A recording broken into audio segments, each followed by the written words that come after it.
السلام علیکم۔ تو آج جو ہم ڈسکس کر رہے ہیں وہ بہت کامن ہے اور آلموسٹ ہر بندے کا اس سے واسطہ ضرور پڑا ہوتا ہے کبھی نہ کبھی لائف میں، اور اس کا نام انفلوئنزا ہے۔ یہ most common viral respiratory illness ہے اور یہ 5 سے 10% بڑوں کو افیکٹ کرتی ہے اور 20 to 30% جو ہے بچوں کو افیکٹ کرتی ہے ہر سال۔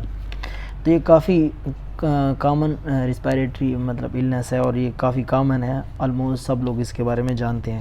انفلوئنزا کے بارے میں مجھے نہیں لگتا کوئی ایسا بندہ ہوگا جو انفلوئنزا کو نہ جانتا ہو، جو فلو ہوتا ہے جسے ہم عام الفاظ میں فلو کہتے ہیں۔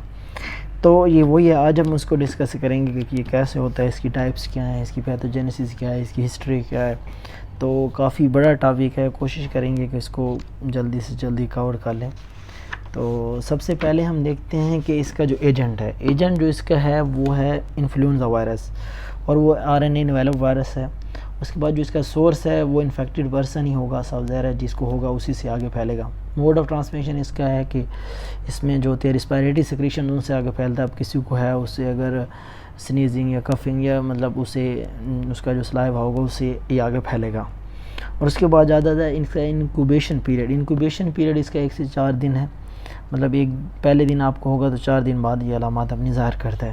اس کے بعد زیادہ اس کا پیریڈ آف انفیکشن اس کا جو ہے 1 دن پہلے جب آپ کو فلو ہوا اور اس سے 7 دن بعد جب آپ کو بیماری جو سمٹمز آئیں گی، اس کے بعد یہ بڑا ڈینجرس ہے، اس ٹائم یہ آگے پھیلا سکتا ہے۔ کوئی بھی بندہ جس کو ہوا ہے آج، اس سے 1 دن پہلے، آج ہونے سے 1 دن پہلے، اور جب اس کو علامات ظاہر ہوں گی تو اس کے النس ہوگی، اس کے 7 دن بعد تک وہ وائرس آگے ٹرانسمٹ کر سکتا ہے، بندہ پھیلا سکتا ہے۔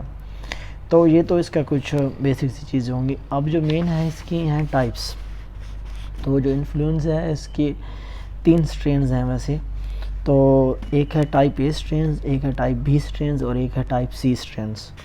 جو اس میں ہوتے ہیں ٹائپ A سٹرینز، یہ سویئر ڈیزیز ہی کرتے ہیں، پینڈیمک اور ایپیڈیمک بھی کر سکتے ہیں۔ یہ والا جو سٹرین ہے ٹائپ A سٹرینز ہے۔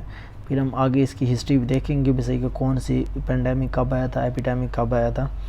تو جو ٹائپ A سٹرین ہے یہ سویئر ڈیزیز کرتے ہیں اور یہ ایپیڈیمک اور پینڈیمک بھی کاز کر سکتے ہیں۔ اور اس کی جو آگے سب سیرو ٹائپس ہیں اس کی سٹرینز کی، ٹائپ A کی، اس میں ایک تو ہیومن ہے، سیزنل سٹرین جو جسے ہم بولتے ہیں، اور اس کے بعد جو برڈز میں ہوتا ہے ایوین سٹرین اسے بولتے ہیں، اور جو تیسرا ہے وہ میملز میں ہوتا ہے، اسے سوائن سٹرین بولتے ہیں۔ تو یہ ٹائپ A میں 3 سٹرینز آتے ہیں، سیزنل، ایوین اور سوائن، ٹھیک ہے۔ سیزنل جو ہوتا ہے وہ انسانوں میں پایا جاتا ہے، دوسرا ایوین جو ہے وہ برڈز میں اور میملز میں ہوتا ہے، وہ سوائن سٹرین بولتے ہیں۔ اب ٹائپ B میں آتے ہیں جو اس کی سب ٹائپ، یہ مائلڈ ڈیزیز کرتا ہے اور اس میں پینڈیمک اور ایپیڈیمک کچھ بھی نہیں ہوتا، تو یہ ایک ہلکا پھلکا جو ہے آپ کو نقصان دیتا ہے۔ اور یہ اس کی جو سیرو ایک ٹائپ ہے وہ ہیومن سیزنل سٹرین، اور جو ٹائپ C ہے اس کے بارے میں، اس کے سیرو ٹائپ کے بارے میں ابھی اتنی کوئی معلومات نہیں ہے، لیکن یہ انسانوں پر افیکٹ نہیں کرتا، تو اسی لیے اس کی کوئی زیادہ ہمارے پاس انفارمیشن نہیں ہے ٹائپ C کی۔ تو یہ اس کی 3 ٹائپس ہوگی۔ اب ایپیڈیمک اور پینڈیمک کیا ہوتا ہے کہ ایپیڈیمک جو ہوتا ہے وہ ایک مخصوص ایریے کو افیکٹ کر رہا ہوتا ہے، جیسے کہ اگر پاکستان میں کوئی بیماری آتی ہے تو اسے ہم ایپیڈیمک بولیں گے۔ اگر ایک اسپیسیفک جیوگرافی، ایک پوری دنیا میں نہیں، 2-3 کنٹری میں کہہ لیں، تو وہ ایپیڈیمک ہو جائے گا، یہ اسپیسیفک ایریا میں آئے گی تو اسے ہم ایپیڈیمک بولتے ہیں۔ جیسے پورے پاکستان میں ایک بیماری آ جائے گی تو اسے ایپیڈیمک بولتے ہیں۔ اگر ورلڈ وائڈ ہوگی تو اسے ہم پینڈیمک بولتے ہیں، اور جیسے کہ ابھی کورونا آیا تھا تو یہ کووڈ جو تھا یہ پینڈیمک تھا، کیونکہ یہ ورلڈ وائڈ پھیلا ہوا تھا، تو یہ پینڈیمک اور ایپیڈیمک میں یہ ڈفرینس ہوتا ہے۔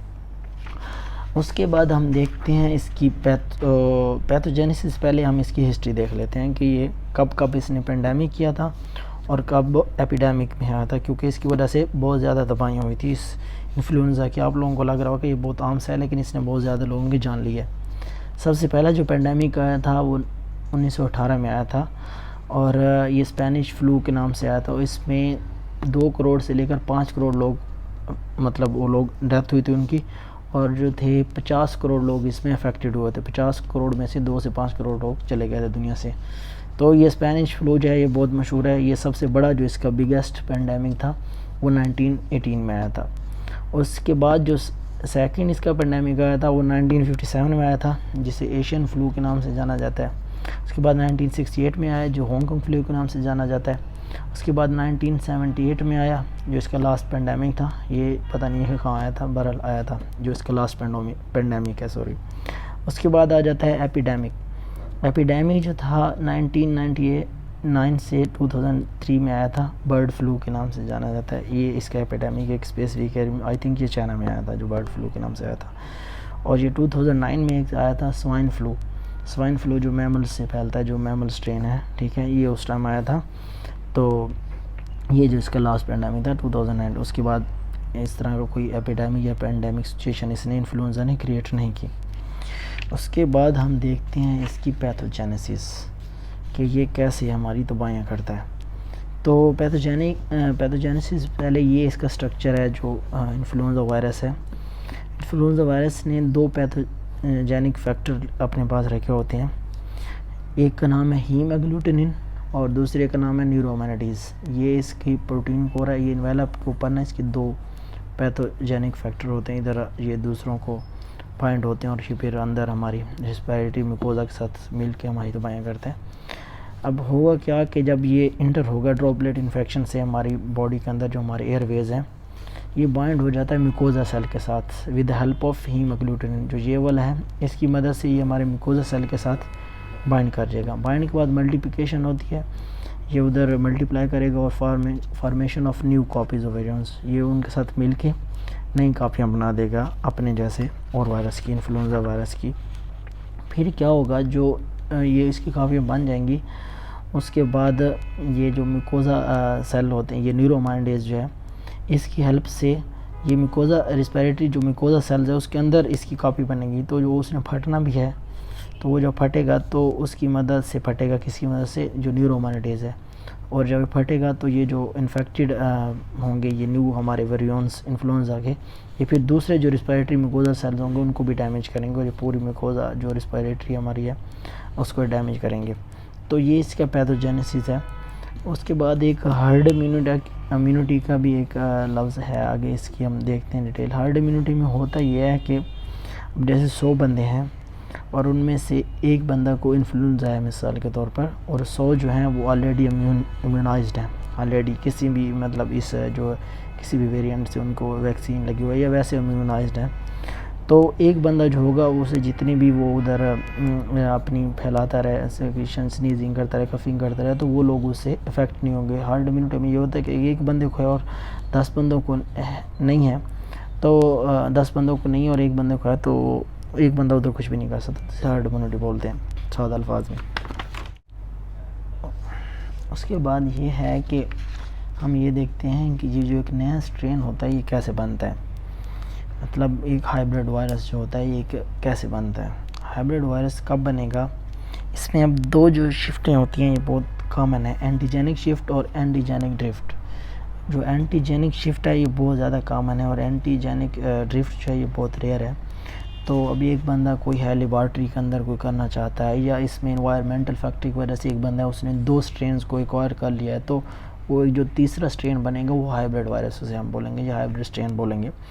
تو جیسے کہ اب کرونا میں بھی کچھ لوگ کہہ رہے ہیں کہ یہ ایک لیبارٹری کے اندر, لیبارٹری سیٹنگ کے اندر انہوں نے اس طرح کی ایک اینٹیجینک شفٹ یا ڈرفٹ سے, ایک اینٹیجینک شفٹ سے بلکہ انہوں نے ایک نیا وائرس بنایا تھا کووڈ. اس کے بارے میں کافی سارے لوگ کہہ رہے ہیں لیکن اس بارے میں کچھ کنفرمیشن نہیں ہے. تو اب اینٹیجینک شفٹ میں کیا ہوگا کہ ایک بندہ ہے, ایک انسان ہے, اسے ہیومن سیزنل اسٹرین بھی تھا اور پھر اس نے ساتھ میں ایون برڈ سے ایون اسٹرین بھی ایکوائر کر لیا. اب اس کسان کو دونوں ہو گیا. اب یہ جب دونوں ملیں گے تو ایک تیسرا وائرس بنے گا ہائیبرڈ وائرس. اب یہ کیسے بنے گا, جو ہیموگلوٹنین ہوگا جو ہم نے پیچھے دیکھا ہے اس کا ہیومن سیزنل اسٹرین کا, یہ بائنڈ کرے گا کس کے ساتھ, نیورومائنیڈیز. کس کا ہوگا, یہ ایوین اسٹرین کو ہوگا. ہیموگلوٹنین ہوگا سیزنل اسٹرین کا, اور نیورومائنیڈیز جو ہوگا یہ ایوین اسٹرین کو, یہ دونوں مل کے ایک تیسرا وائرس بنا دیں گے, نیو ہائیبرڈ وائرس ہوگا. ٹھیک ہے, تو یہ ہو گئی اینٹیجینک شفٹ. اب جو اینٹیجینک ڈرفٹ ہے اس کے اندر یہ ہوتا ہے کہ اس میں ایک اگر آپ کو وائرس ہوتا ہے تو اس کے بعد گریجول الٹریشن ہوتی ہے, ایسا ایسا وہ اپنی شکل چینج کر لے گا. پری ایگزسٹنگ جو اینٹیجن ہوگا وہ ایسا ایسا چینج کر لے گا, لیکن یہ زیادہ عرصے تک ہوتا ہے اگر آپ کو وائرس ہو رہا ہے تو, اور اینٹی وائرل ریزسٹنس کی وجہ سے یہ چیز ہوتی ہے, تو اسے اینٹیجینک ڈرفٹ بولتے ہیں. اس کے بعد آ جاتی ہیں, ہم پہلے اس کے لے دیتے ہیں کلینکل فیچرز, بعد میں ہم اس کی کمپلیکیشنز دیکھیں گے. تو جو اس کے کلینکل فیچرز ہیں وہ تو ہر بندہ جانتا ہے کہ ہلکا پھلکا بخار ہوتا ہے، سر درد ہوتا ہے، کنجکٹائوک انفلیمیشن ہوتی ہے، فوٹوفوبیا میں یہ ہوتا ہے کہ روشنی آپ برداشت نہیں کرتے، سنیزنگ وغیرہ، runny nose, cough, depression, G I T upset form میں، ڈائریا، وامٹنگ، اس طرح کی نوزیا، وامٹنگ وغیرہ ہوتی ہیں. یہ تو کلینکل فیچرز تو آلموسٹ سب لوگ اس کے بارے میں جانتے ہیں. اب جو ہیں اس کے اندر کمپلیکیشنز کیا ہو سکتی ہیں. کمپلیکیشن یہ ہیں کہ اگر لنگس تک چلا جاتا ہے تو نمونیا ہو جائے گا، اور اسے acute adult respiratory distress syndrome بولتے ہیں. تو یہ برین تک اگر جاتا ہے تو انسفلائٹس ہو سکتا ہے، سائنوسائٹس کرے گا جو سائنسز کی انفلیمیشن ہے، جس کے اندر موسٹ کامن جو کمپلیکیشن ہے وہ ریس سنڈروم کی آتی ہے. اور ریس سنڈروم کی کمپلیکیشن کب آئے گی؟ جب آپ اسپرین لے لیتے ہیں انفلوئنزا کے درمیان. جب انفلوئنزا آپ کو ہوا اور اس میں آپ نے اسپرین لے لیا ہے تو اسپرین کیا ہیلپ کرتا ہے کہ یہ بائنڈ کراتا ہے وائرس کو ہیپیٹوسائٹس کے ساتھ. تو ریس سنڈروم میں کیا ہوتا ہے کہ ایکیوٹ ہیپیٹک ڈیجنریشن ہوتی ہے، تو اس کی وجہ سے ریس سنڈروم ہوتی ہے. تو اس کے اندر اسپرین نہیں لینی، تو انفلوئنزا کے اندر اسپرین کو اوائڈ کیا جاتا ہے، اس کی وجہ سے یہ ریس سنڈروم ہوتی ہے.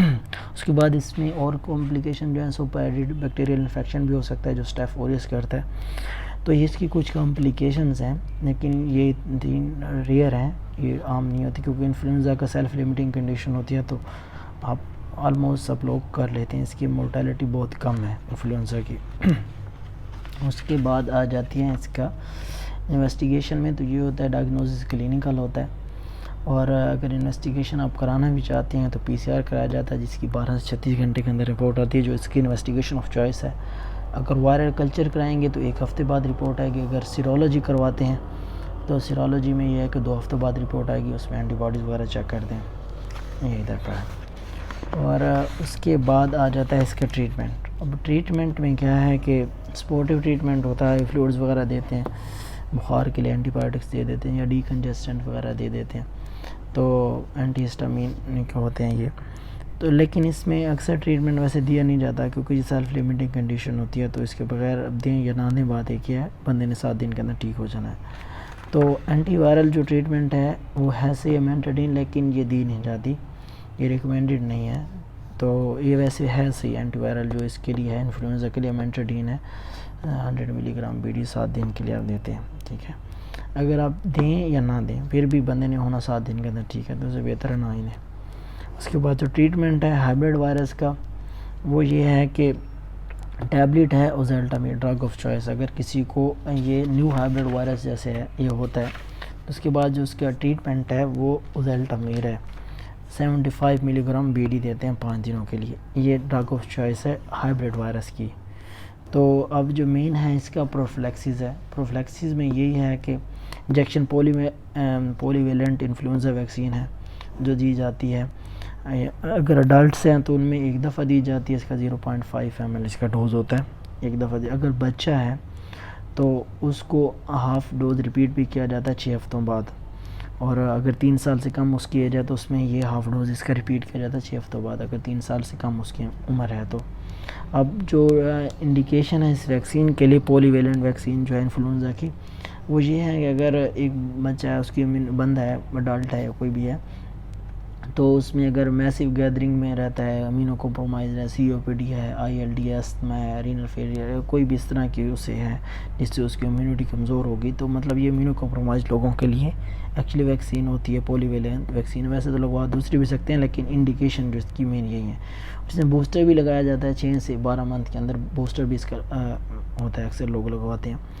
اور جو پروفلیکسز ہے اس کا ہائبرڈ وائرس کا، جو اس کا پوسٹ ایکسپوجر اگر ہو جائے، کیمو پروفلیکسز میں اوزیلٹامیر ہے اور اس کا 75 ملی گرام ہے، اور اس میں ایک دفعہ او ڈی ہے 7 ڈیز کے لیے.